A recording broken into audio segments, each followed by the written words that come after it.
coucou. Voilà, je vais vous lire une petite histoire ici dans les Serpes, de Martine. Il court, le furet.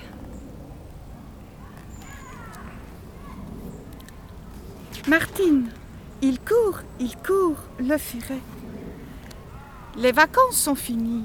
Cette année, Martine est allée à la montagne avec ses grands-parents. Maintenant, il faut rentrer. Grand-père préfère rouler la nuit pour éviter les embouteillages. Patapouf est resté à la maison. Il ne supporte plus les voyages. Ça le rend malade. Comme la route est longue, bercée par le mouvement de la voiture, Martine s'endort. Quand elle se réveille, la journée est déjà bien avancée. On est arrivé. Quelle heure est-il? J'ai dû dormir longtemps. Grand-père a déjà déchargé les bagages.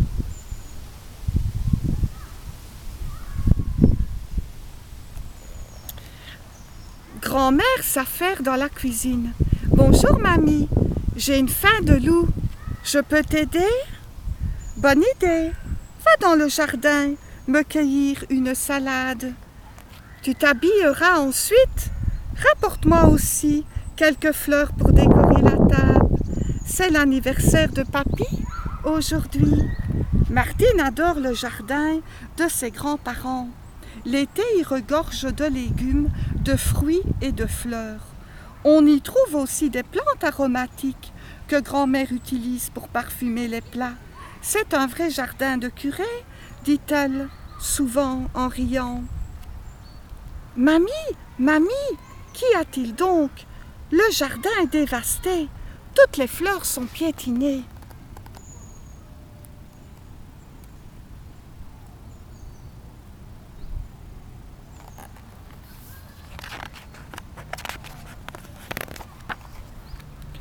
C'est grand-père qui va être en colère. Tous les légumes sont grignotés. Les choux, les salades ont l'air malades. Quant aux carottes, mais qui a pu faire cela? Un maraudeur? Un chat? Un chien? Les oiseaux? À quoi sert d'avoir un épouvantail s'il ne fait peur à personne, pense Martine. On n'aurait peut-être pas dû s'absenter si longtemps, dit mamie en posant le couvert.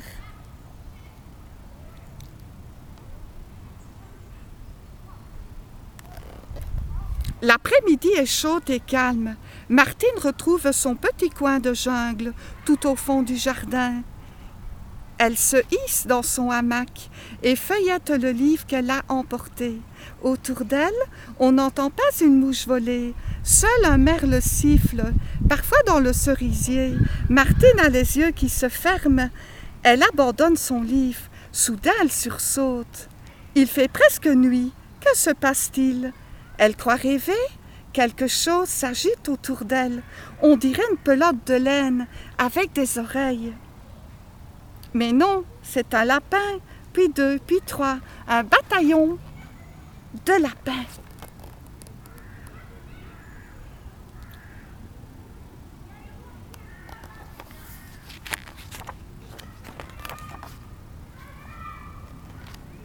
Papy, viens vite, il y a des lapins plein le verger. Des lapins? Mais d'où viennent-ils? Le temps d'allumer la lanterne, ils ont tous disparu. Saperlipopette, ils ont tout rongé, le pied des arbres que j'ai plantés cet hiver. Et mes reines Claude sont fichues, maudites bestioles. Martine est inquiète, dit grand-père. Tu ne vas pas les tuer? Il faut les ramener au bois. Mais comment les attraper?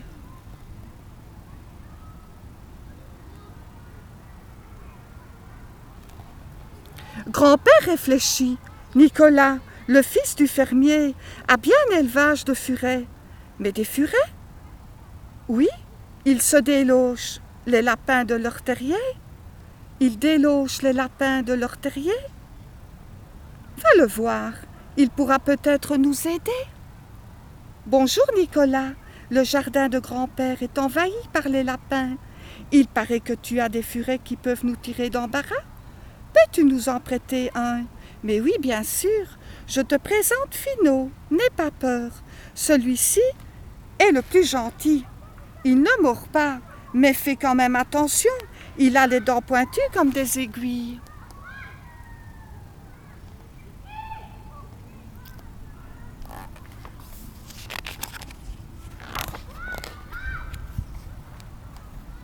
Qu'est-ce que tu lui donnes à manger? Il adore les œufs, c'est pour ça que la poule s'en méfie. À part cela, on le nourrit comme un chat. Comme il est drôle, s'écrie Martine. Tantôt, on dirait une grosse souris. Tantôt, un tout petit ours. Attention, il se faufile partout. Il aime jouer à cache-cache. Je vous l'emmènerai demain.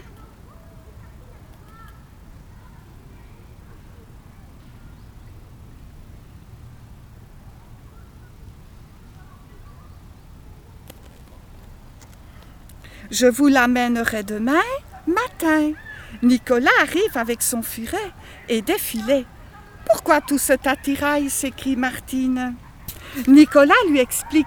Alors comment les lapins creusent des galeries dans le sol en laissant toujours une porte d'entrée et une porte de sortie? Ils font donc boucher tous les trous, sauf 2 ou 3, où on pourra les capturer. Placez-vous à cet endroit avec les filets, dit Nicolas. On introduit Finot dans la galerie. Quel remue-ménage là-dedans! Attention, ils sortent. En voici un qui s'est fait prendre. Tiens bon, Martine. Les lapins se débattent. Gare au coup de griffe.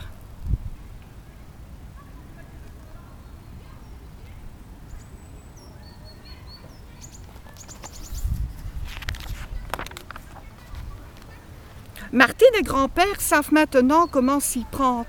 Mais une journée ne suffira pas. Je vous laisse Finot, dit Nicolas.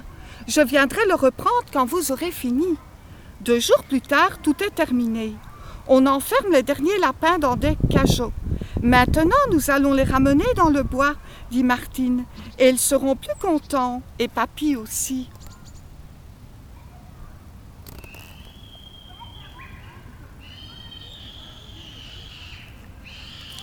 Martine et Finot sont devenus d'excellents amis. Surtout, ne le laisse pas s'échapper, avait recommandé Nicolas. D'accord, je ferai attention. Tout en se promenant, Finot découvre le trou par lequel tous les lapins sont entrés dans le jardin. Il faudra dire à grand-père de bien le reboucher. Finot entraîne Martine en direction du cellier. Voyons où conduit cet escalier.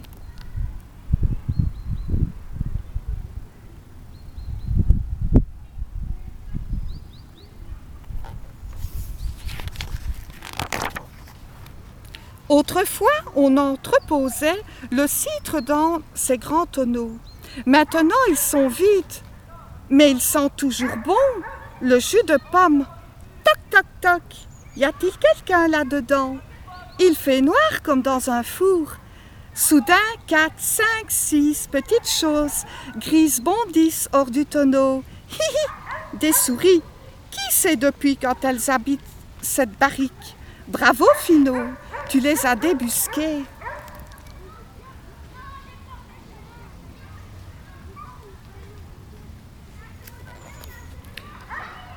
Qu'y a-t-il dans ce vieux poêle à bois? Martine retient son souffle. Que va-t-on encore trouver? Les secondes, les minutes s'écoulent. Finot ne réapparaît pas. Finot, Finot, on n'entend rien. Martine s'inquiète. Il s'est perdu. Nicolas serait très mécontent.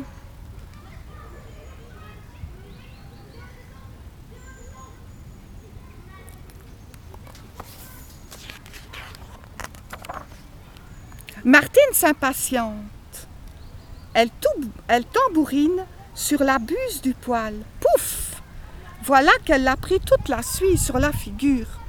Finot, mais que fais-tu? Il a dû grimper par le conduit de cheminée.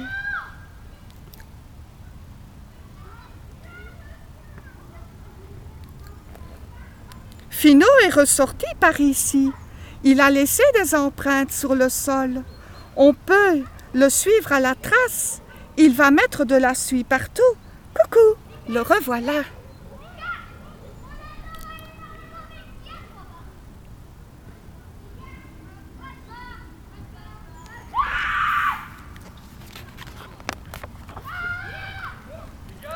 Alors, grand-mère termine la lessive.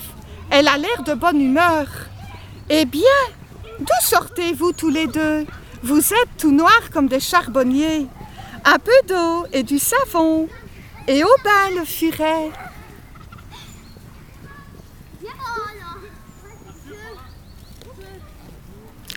Martine espère s'en tirer en se débarbouillant seulement les mains et le visage. Mais grand-mère ne l'entend pas de cette oreille. Regarde-moi, ses jambes et ses bras et ce cou. Comment as-tu fait pour te salir de la sorte? Dans le basket, ma fille. Tout de suite. Dans le baquet, ma fille, tout de suite.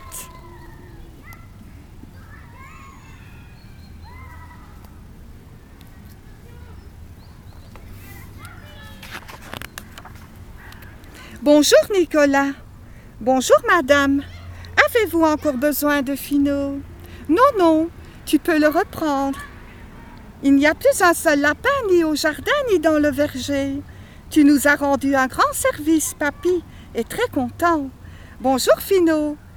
Mais il est propre comme un sous-neuf. Martine n'est pas là. Elle était ici il y a une minute, mon garçon. Elle ne doit pas être bien loin. Elle ira te remercier avec son grand-père.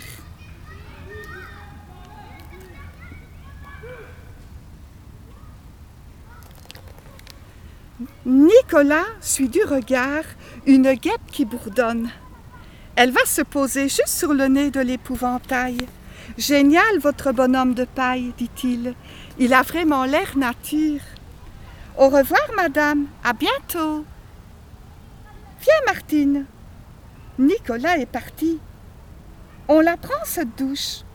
Tu as vu comme il m'a dévisagé? Et cette guêpe qui m'agaçait. Crois-tu que Nicolas m'ait reconnu? Bien sûr que non. » Alors mamie se met à rire et Martine avec elle.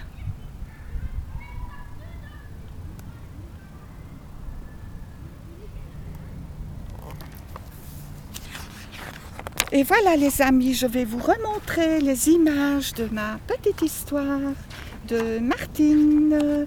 Il court, le furet.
Et voilà les amis, c'est fini. Mon petit livre est terminé. Ma petite histoire de Martine. Il court, le furet.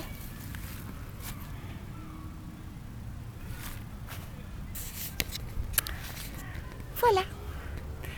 Et je vais vous laisser sur ma petite vidéo et ma petite histoire de Martine. Voilà les amis. Et je vous dis à bientôt dans une prochaine histoire. Peut-être ici les amis, dans les herbes, si j'ai encore de la lumière comme aujourd'hui, un peu du soleil et un temps sec. Voilà.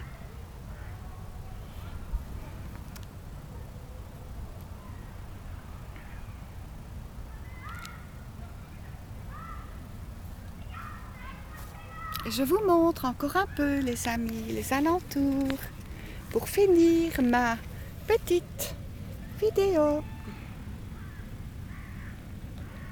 Alors je vous explique qu'aujourd'hui il y a eu un peu des gens, ils ne sont pas passés devant, mais on a entendu un petit peu de bruit les amis. Mais voilà, je m'en excuse parce que j'ai profité aujourd'hui d'un jour comme celui-ci et pouvoir sortir les amis. Mais parfois il y a des louveteaux, il y a des gens les amis. Hein. Je ne suis pas toute seule. Donc voilà.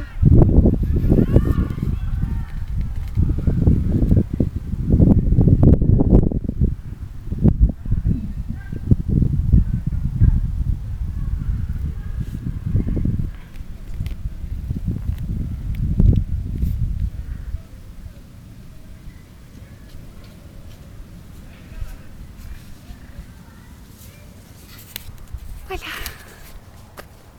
À bientôt les amis dans ma prochaine petite histoire. Voilà. Au revoir. Au revoir.